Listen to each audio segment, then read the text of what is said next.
এমন একটা সময় আসবে কাফেরেরা বলা বলি শুরু করবে, আহারে যদি আমরা মুসলমান হইতাম কতই না ভালো হইতো।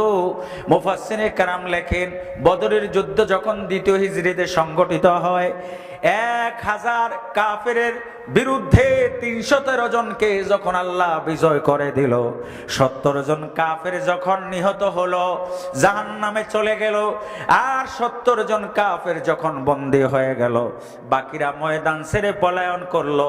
এরা আফসোস করে আর বলতেছে, আরে আল্লাহ যে ওয়াদা মুমিনদের সাথে করেছে, আল্লাহর ওয়াদা সত্যে পরিণত হয়েছে, বাস্তবায়িত হয়েছে।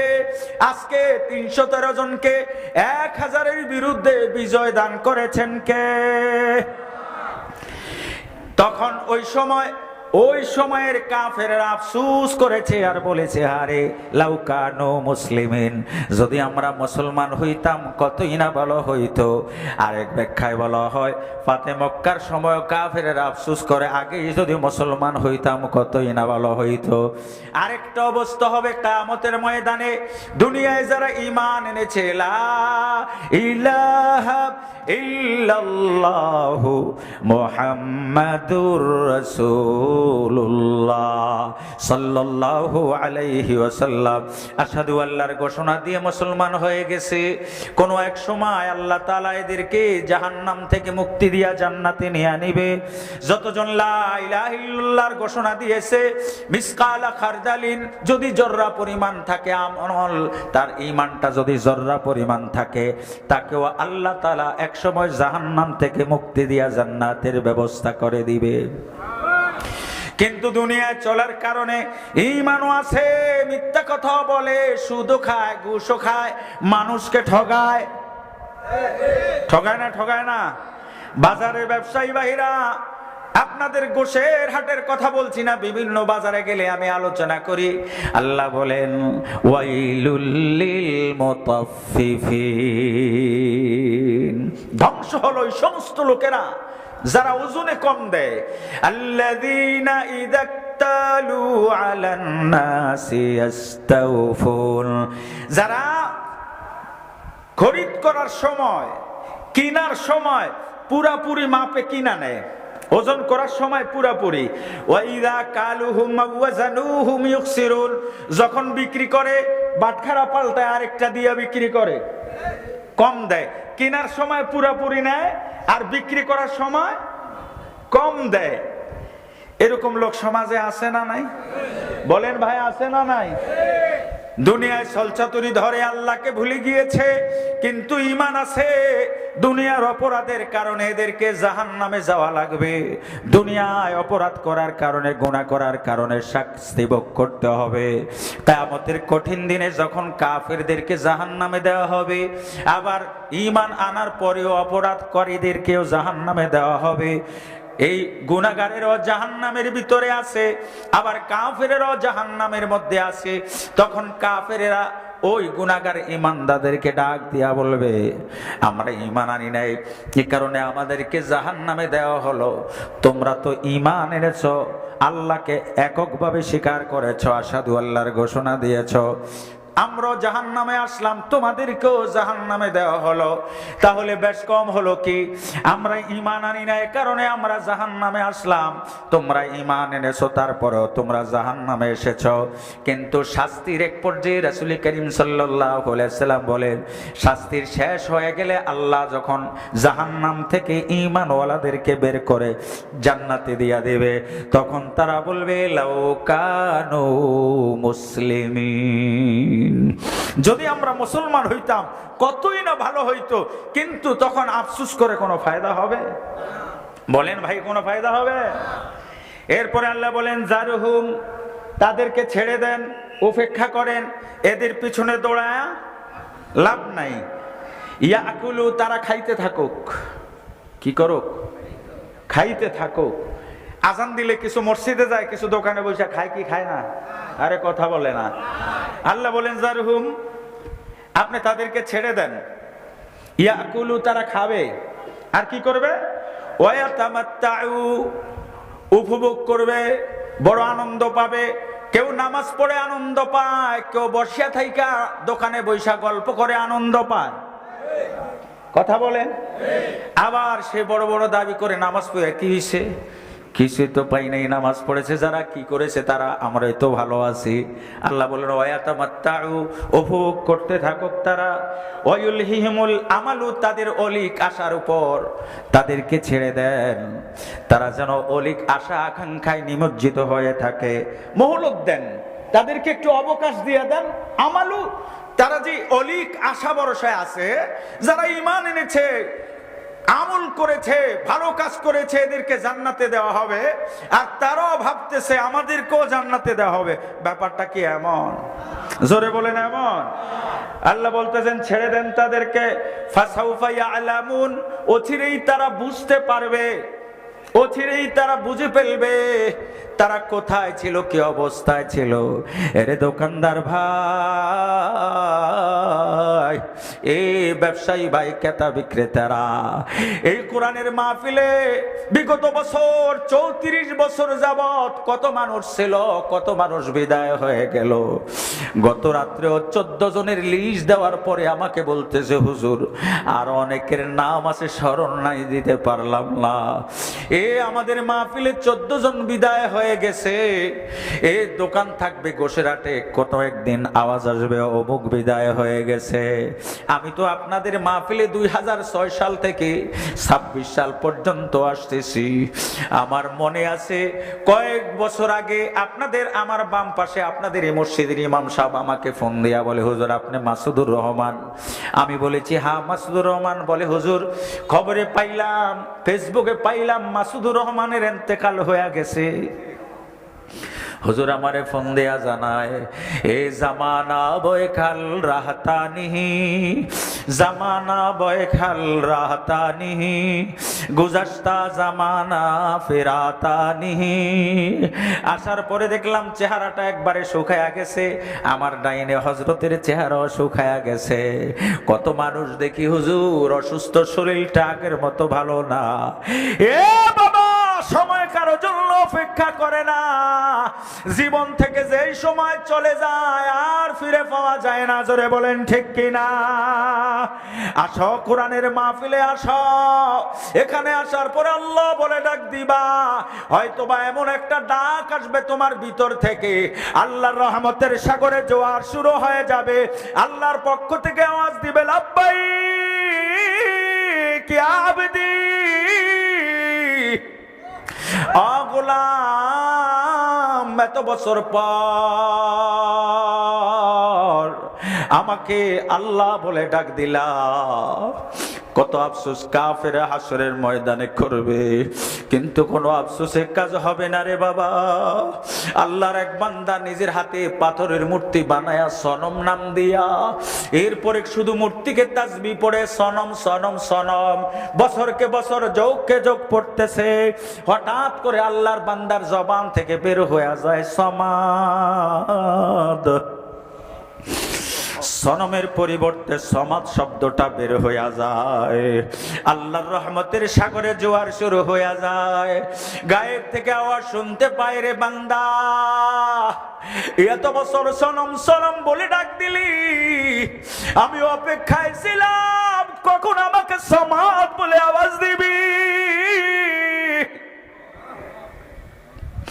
আল্লাহু সামাদ আছে না নাই? ও বন্ধু আসো কোরআনের মাহফিলে আসো। হইতে পারে আগামী কালকের মাহফিলে এলান হয়ে যাবে।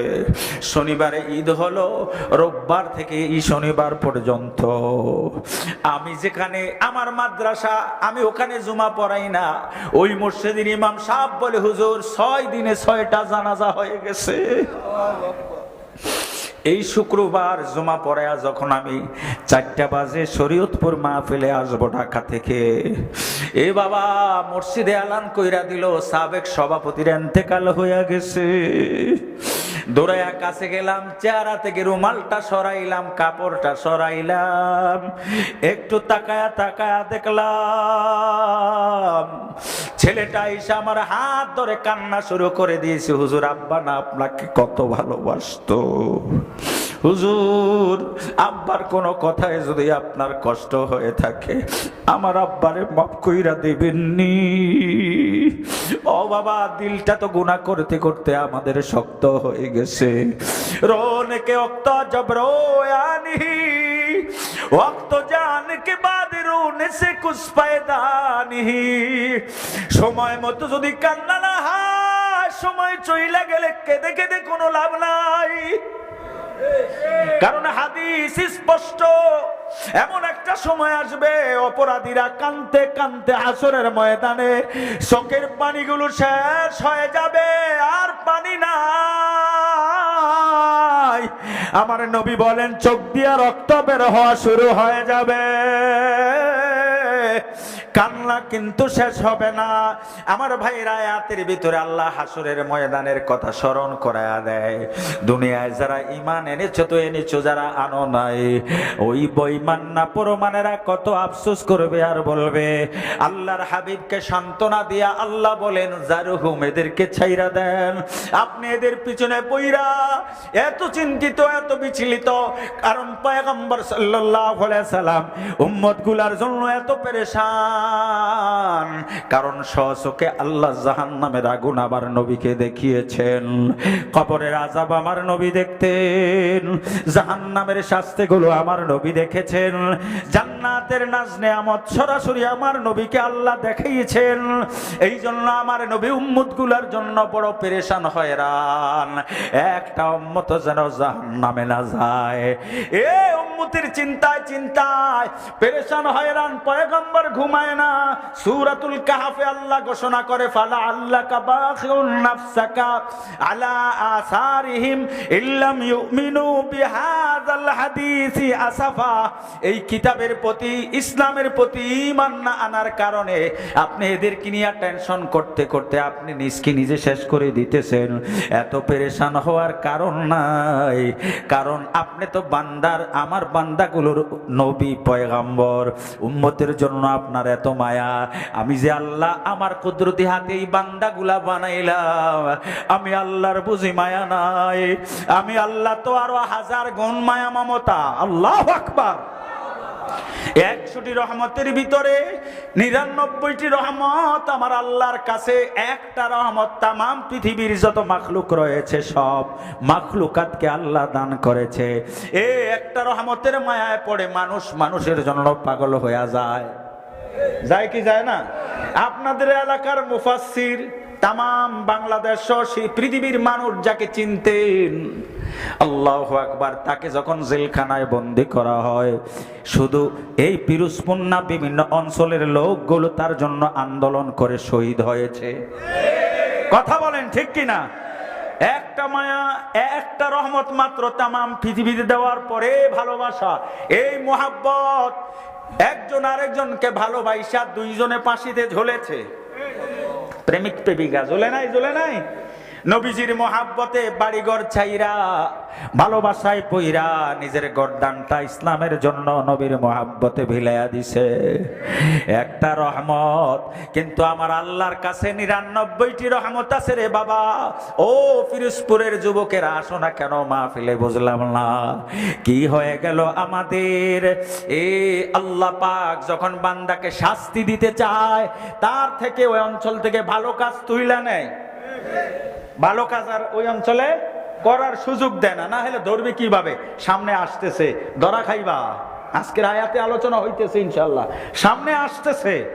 আল্লাহ বলেন জারহুম, ছেড়ে দেন, এরা খেয়ে নেয়, খাইবে 60 বছর, 70 বছর, 100 বছর, ঠিক না?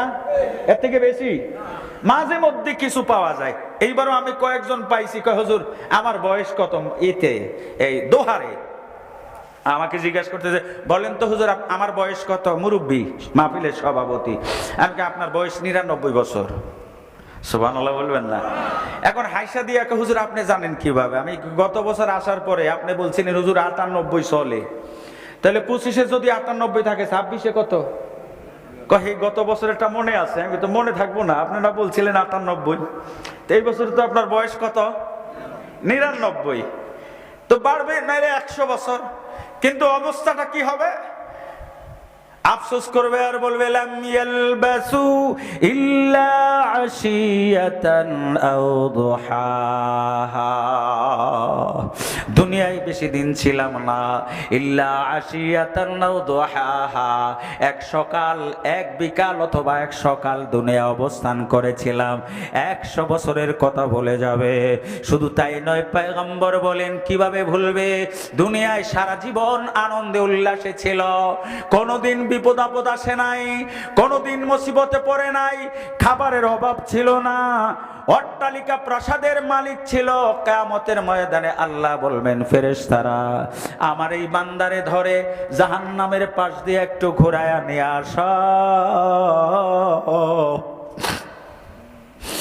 জাহান্নামের পাশ দিয়ে একটু চক্কর লাগায়া ঘুরায়া নিয়ে সামনে চলে আসবে। আল্লাহ ডাক দিয়া জিজ্ঞাসা করবে বান্দারে, হায়াতের জিন্দেগি যে আমি দান করেছি, এই জীবনটা কিভাবে কাটাইলা, কত বছর আরাম এসেছিলা? বান্দা তৎক্ষণাৎ বলে দিবে আল্লাহ জীবনে কখনো আরামে ছিলাম বলে আমার মনে পড়ে না, দুনিয়ার এত বছর আনন্দ শুধু জাহান্নামের পাশ দিয়ে একটা চক্কর দেওয়ার কারণে অবস্থা হয়ে গেল। আবার দুনিয়ায় দুঃখ দুর্দশায় ছিল, অভাব অনটনে ছিল, কিয়ামতের ময়দানে আল্লাহ বলবেন ও ফেরেশতারা আমার এই বান্দাকে ধরে জান্নাতের পাশ দিয়ে একটু চক্কর লাগায়া নিয়ে আসো, বান্দাকে ধরে জান্নাতের পাশ দিয়ে চক্কর লাগায়া সামনে দাঁড় করায়া দিবে। এ বান্দা বলো দুনিয়ায় কি অবস্থায় ছিলা? বলে আল্লাহ দুনিয়ায় কোনোদিন অশান্তিতে ছিলাম বলে আমার মনে পড়ে না। আল্লাহ বলেন ছেড়ে দাও, খেতে থাকুক, আনন্দ করতে থাকুক, অলি কাঁসা এরা ডুবে আছে, এরা ভাবতেছে কিছুই হবে না, ব্যাপারটা এমন না। ফাসাউফা ইয়ালামুন, এমন একটা সময় আসবে এরা নিজেরা সরাসরি সব বুঝতে পারবে। কেন মানে নাই, আফসোস শুরু হয়ে যাবে, আফসোস করে নিজের আঙ্গুলিগুলি কামড়াতে থাকবে, কামড়াতে থাকবে, নিজের হস্ত কামড়াবে, কামড়াইলেও কোনো ফায়দা হবে না। এইদিকে আমার সামনে খালি, আপনারা ওই পিছনে এত কষ্ট করে দাঁড়ায় রয়েছেন কারা?